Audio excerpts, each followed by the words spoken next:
Joining us from Boston, Michael Mullaney, Vice President and Portfolio Manager at Fiduciary Trust, where he helps to oversee about $9.5 billion in assets. Michael, good to have you with us. Why do you think this rally has gone a little too far for you?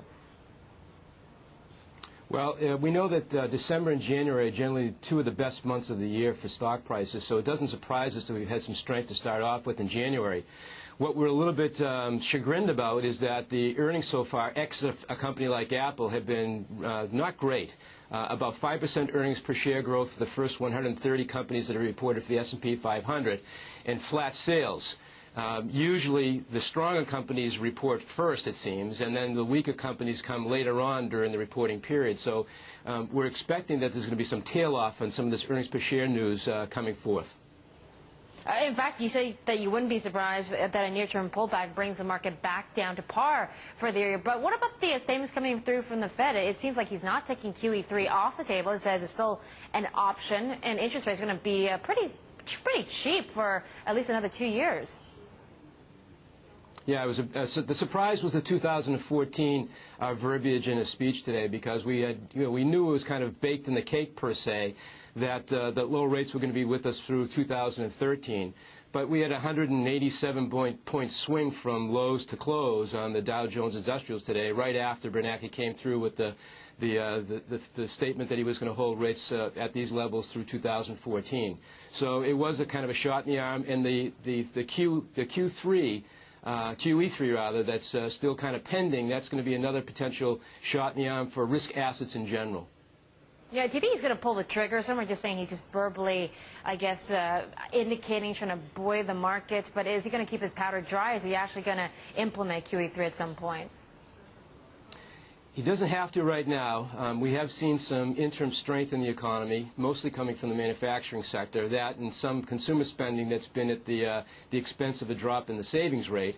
But he doesn't have to do anything right now. The market seems to be relatively stable. The wild cards are more, once again, geopolitical. What happens in Europe? What happens in the Middle East? What happens in North Korea? What happens in China? China is obviously slowing. So there's a lot of geopolitical risk that's still prevalent around the world right now that could derail this minor kind of short-term recovery that we've seen more on a global basis. Well, okay, so Ben Bernanke doesn't have to pull the trigger now, but given that you think that there's a 50% chance of a mild recession in the U.S., what probability do you give of more stimulus coming from the Federal Reserve?